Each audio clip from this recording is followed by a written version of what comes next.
네, 말씀이 들리기까지입니다. 저는 내성적인 성격으로 제 의견을 강하게 말하거나 표현한 적이 없는 존재감 없는 아이였습니다. 그저 자녀들을 먹고 입히는 것이 힘에 부치셨던 부모님은 자녀 교육에 특별한 관심이 없으셨습니다. 집안이 가난하지만 저는 불행하다고 생각해 본 적이 없었습니다. 그러다 결혼 후 사업으로 큰 돈을 만지게 되니 내 안에 숨어있던 탐욕과 성공복음이 올라와 밤새워 의류 도매 시장에서 힘든 줄을 모르고 돈 버는 데만 집착했습니다. 무서운 열정으로 내 능력을 힘껏 발휘하면서 발버둥치며 수고했습니다. 내가 못다한 공부와 꿈을 이루라며 부모의 사랑이 필요한 때에 어린 자녀들을 원하지도 않는 중국으로 유학을 보냈습니다. 큰 아들이 제대하자 새 자녀를 또다시 미국으로 유학을 보냈는데 좋은 환경과 좋은 음식을 제공하며 세상에서 좋은 상품이 되기를 바랬습니다. 자식을 통해 영광 받기를 기대하며 아낌없는 투자를 하면서 세상의 첫 용사인 니무롯 같은 영웅이 되기를 바란 것입니다. 자녀들은 자기 의지와 상관없이 떠밀려 간 것이기에 어린 나이에 외로움을 감당하기 힘들어했습니다. 국제전화 통화 요금이 어마어마하게 나오는 사건도 있었지만 저는 아무렇지 않게 유학 생활 중에 어쩔 수 없는 과정이라 여기며 모른 척하고 넘어갔습니다. 또한 저는 자녀들이 외국에서의 오랜 생활로 자신이 한국인인지 외국인인지 정체성의 혼란을 겪게 한 원인 제공자였습니다. 내 소견에 옳은 대로 보이는 것만 믿고 집착하며 사는 저를 하나님은 이혼과 부도, 큰아들의 돌연사 등 만고 풍상을 겪으며 지구 한 바퀴를 돌아오게 하셨습니다. 의지하던 사업장은 다 망해 사방이 막히고 광야로 내쫓김을 당해 홀로 남게 되어서야 말씀이 있는 예배 공동체로 나오게 되었습니다. 그제야 조각목으로 길이가 5규빗, 너비가 5규빗의 제단을 만들되 네모 반듯하게 하며 성막들의 규격까지 백성에게 세심히 알려주시는 하나님의 말씀이 들리기 시작했습니다. 자녀를 우상 삼아 절하는 저에게 세상 바벨탑을 무너뜨리셔서 말씀으로 성경적 가치관과 새 생명을 키워 가십니다. 저희 집안에 믿는 한 사람으로 저를 부르셨으니 이제는 세상의 빛을 비추는 등불이 꺼지지 않게 하고 또 그것을 자손 대대로 지킬 수 있도록 힘쓰겠습니다. 네, 적용하기입니다. 아들, 딸이 저의 잘못을 지적할 때 변명하지 않고 바로 인정하겠습니다. 자녀들이 유학 때 배운 담배를 끊을 수 있도록 기도하겠습니다. 네, 여기 이렇게 나와 있듯이 정말 이렇게 의지하던 것들, 내 소견에 옳은 대로 하다가 이혼과 부도, 큰아들의 돌연사 만고풍상을 겪으며 돌아오게 하시고 또 의지하던 사업장이 다 망해 이제 광야로 내쫓김을 당해 홀로 남게 되어서야 이제 공동체로 들어오고 그제서야 이제 하나하나 세밀하게 말씀하시는 그게 이렇게 들려지기 시작했다라고 이렇게 말씀해주고 있습니다. 그래서 세상 소망이 끊어지는 것이 참 말씀이 잘 들려지는 비결이라는 것을 우리가 기억해야 하는 것을 이렇게 말씀해주는데요. 오늘은 이렇게 이 번제단 또 성막들 또 등불에 관한 이 세 가지가 나와 있는데 이미지를 이렇게 보시면 오늘은 네, 번제단은 여기 성막 뜰에 있습니다. 이 뜰에 위치한 이 번제단 이것에 대하여서 네, 그리고 이 성막 뜰 주변에 이제 요것들에 대하여서도 우리가 같이 나누려고 하는데요. 먼저 1절부터 7절까지는 저 성막 뜰에 있는 번제단에 관한 부분입니다. 이 번제단은요 1절에 보니까 너는 조각목으로 길이가 5규빗 너비가 5규빗의 제단을 만들되 네모 반듯하게 하며 높이는 3규빗으로 하며 라고 해가지고요 저렇게 그 이미지를 보듯이 제단의 모습이 네, 이렇게 좌우 5규빗씩 또 높이는 3규빗이니까요. 네, 5규빗, 3규빗인데 5규빗은 약 2.5m, 네, 3규빗은 약 1.5m가 되어 있고요. 양 끝에 4개의 뿔이 이렇게 걸려 있습니다. 저 뿔에 대한 의미는 2절에서 설명을 드릴 텐데, 그래서 이 번제단은 성막들에 들어가자마자, 그러니까 이 성막들을 들어가자마자 이렇게 있게 되어지는데 희생 제물을 여기서 태우는 겁니다. 그래서 이것은 예수님이 우리를 위하여서 그 죽으신 속죄 사역을 상징하는 거죠. 이게 그 뜰에 들어가자마자 있다라는 것은 무엇을 말하겠습니까? 성막을 정말 들어가자마자 이것이 있다라는 것은 바로 이것은 죄의 문제를 해결해야 된다라는 것을 말씀해 주고 있어요. 하나님께 나아가는데 가장 먼저 해야 되는 것은 바로 죄의 문제 해결이다.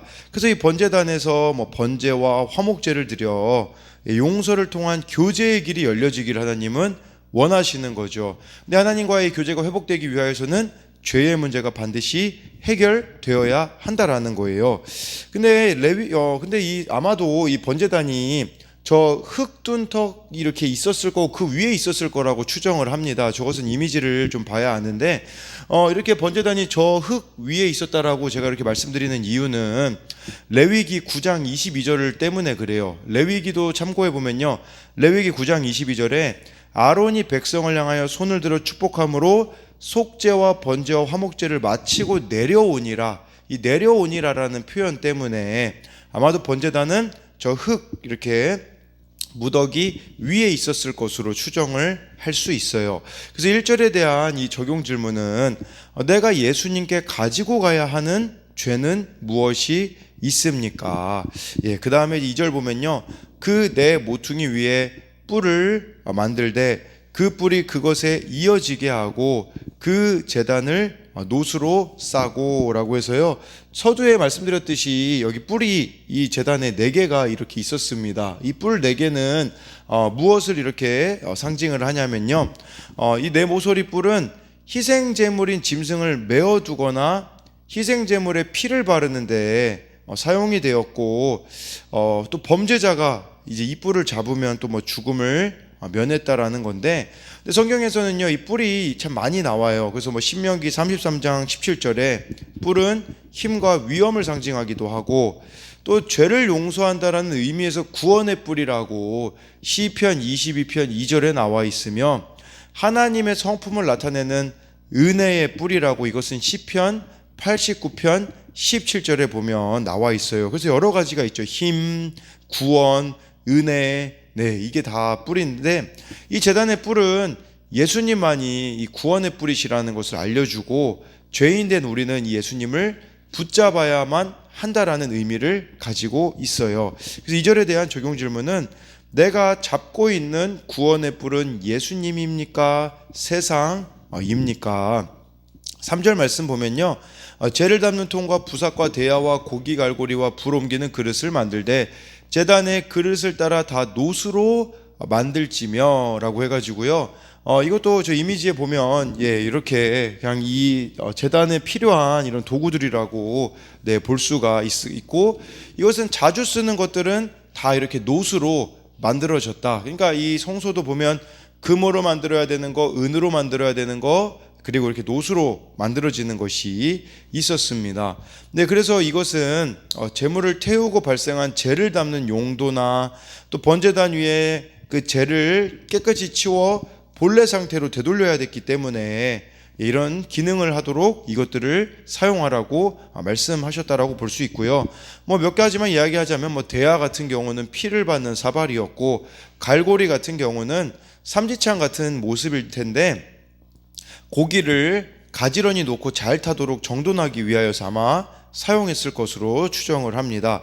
4절에 보면요, 이 제단을 위하여 노수로 그물을 만들고 그 위 네 모퉁이에 놋고리 넷을 만들고 라고 이렇게 해가지고요, 여기 옆에 이 놋고리를 만들음으로써 이제 이걸 나중에 이동할 때 이렇게 메고 다닐 수 있게 레위 지파 제사장들의 어깨에 메고 옮길 수 있는 장치로 쓰기 위하여서 이렇게 모퉁이에 네 고리를 또 이렇게 만들었다라고 볼 수가 있습니다.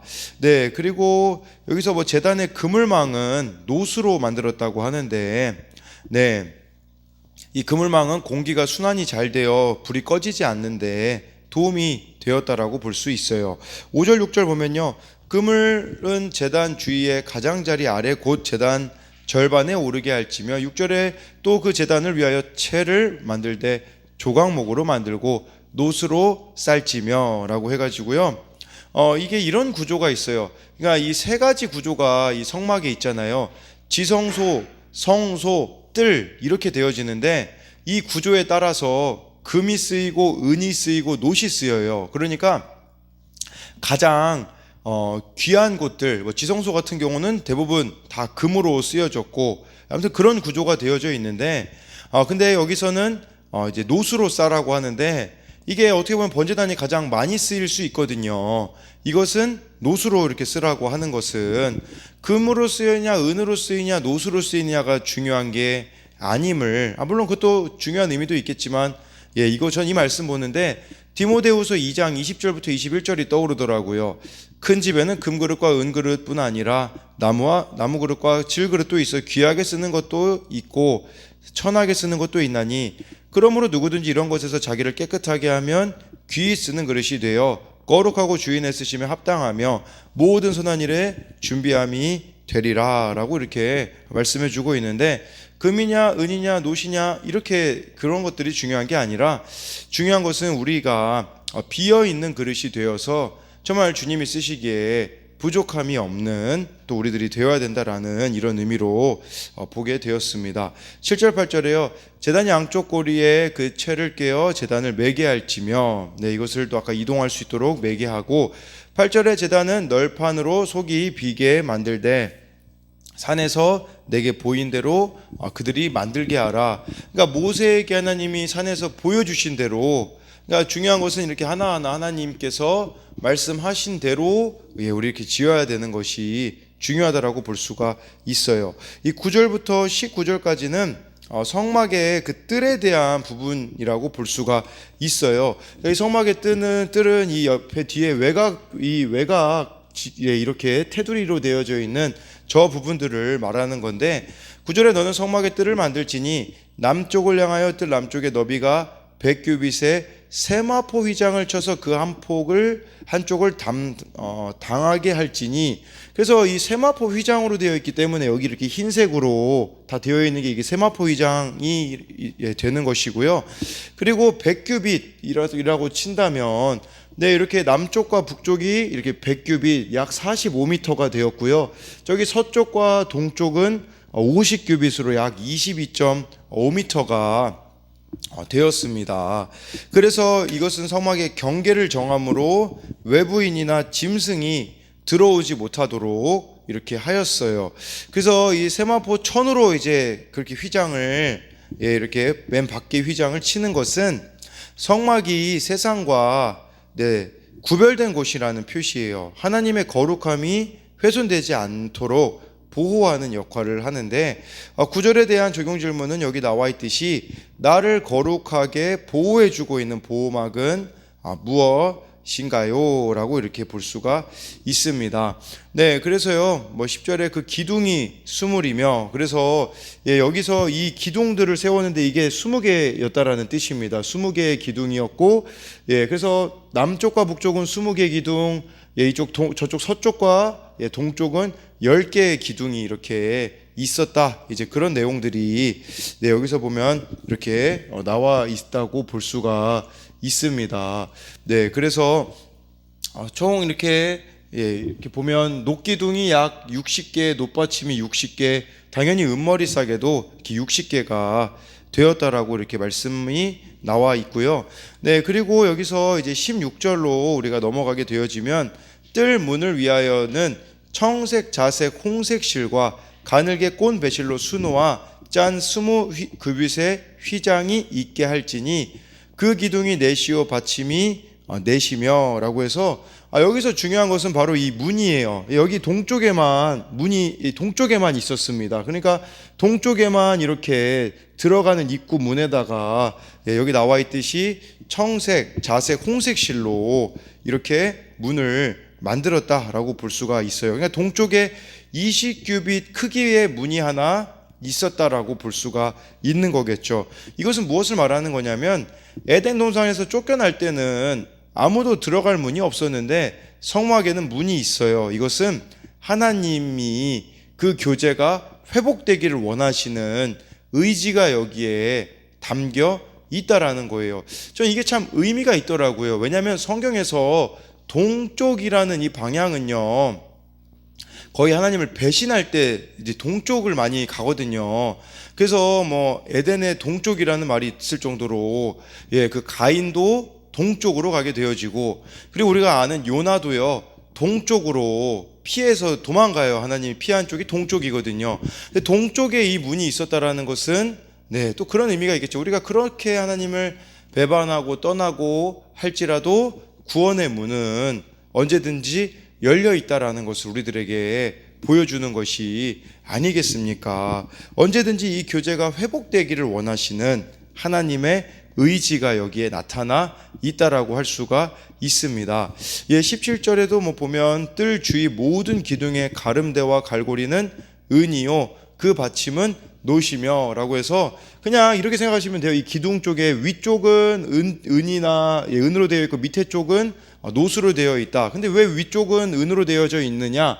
왜냐하면 이 위쪽이 저기 지성소, 성소 저쪽에 보여지는 부분이기 때문에 뭐 은으로 되어져 있다라고 할 수 있는데, 근데 뭐 정확하게 성경에서는 언급하고 있지 않기 때문에 이 부분은 우리가 알 수 없는 부분입니다.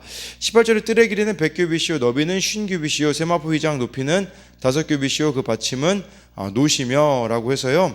이 성막의 뜰이 높이가 5규빗이래요. 그러니까 세마포 휘장으로 가려졌는 높이가 5규빗이라는 것은 약 2.5m거든요. 그럼 2.5m면 당연히 키가 넘어서잖아요, 키를. 그러니까 이 지성소, 성소를 잘 볼 수 없었다라는 뜻이에요. 이게 2.5m였기 때문에. 그러니까 누구도 밖에서 안을 볼 수 없는 구조였거든요. 그 안으로 들어가야 이제 하나님을 예배하고 거룩함을 체험할 수 있었다라는 것은 우리도 마찬가지로 하나님께 나아가야만 하나님의 임재를 경험할 수가 있다라는 거예요. 그래서 우리가 주의를 지키지 않고서는, 예배를 드리지 않고서는 어떻게 하나님을 우리가 믿을 수가 있겠습니까? 그래서 18절에 대한 적용 질문은 성막의 뜰 안으로 들어가야 하듯이 하나님께로 인도해야 할 사람은 누가 있습니까? 이제 마지막으로 20절에서 21절 이 두 말씀을 보면요, 이제는 갑자기 성막 뜰 얘기하다가 다시 안으로 들어와서 성소에 있는 그 등잔대 불에 대한 부분을 다루고 있습니다.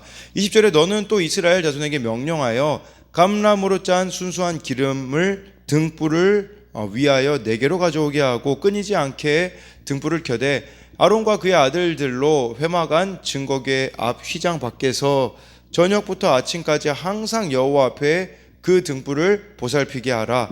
이는 이스라엘 자손이 대대로 지킬 규례이니라 라고 해가지고요, 이 기름은요 감람, 이게 감람이 그 중국어 성경을 우리나라 말로 바꾸면서 감람이라는 말이 나왔는데 이거보다는 그냥 올리브 나무라고 생각하시면 돼요. 올리브 기름을 썼는데 어떤 기름을 써야 됐냐?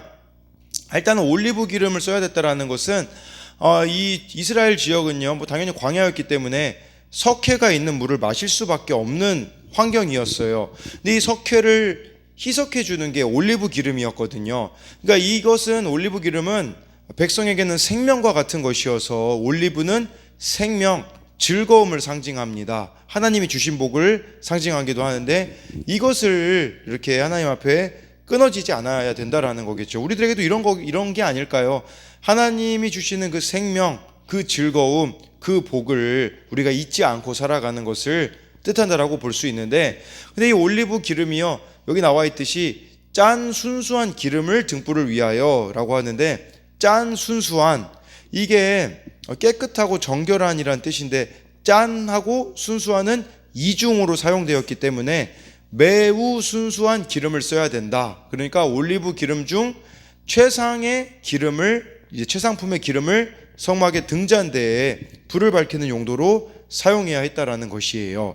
그래서 이 순수한 감람유를 하나님은 가져오도록 명하시고 21절에 아론과 그의 아들들은 등불이 항상 하나님 앞에 꺼지지 않도록 관리해야 한다라고 해주고 있는데, 이 등불은 세상을 비추는 복음의 빛을, 등불이 꺼지지 않게 하는 감람유는 성령을 상징한 것이죠. 그러니까 우리는, 하나님을 믿는 우리는 세상에 빛된 사명을 감당해야 되는데 그 빛된 사명을 감당하려면 우리 안에 기름이 끊어지지 않아야 됩니다. 이 기름은 성령이라고 볼 수 있고, 성령 충만한 삶을 살아야 하기에 성령 충만이 곧 말씀 충만이기 때문에 매일매일 말씀 가운데 주님이 주신 음성을 듣고 살아가는 자들에게 이렇게 등불이 꺼지지 않는 일들이 일어날 수 있는 것이겠죠. 그래서 마지막으로 20절과 21절에 대한 적용 질문은 세상에 복음의 빛을 비추는 나의 등불이 꺼지지 않게 하고자 내가 힘써야 할 것은 무엇인가요? 라고 이렇게 할 수가 있습니다.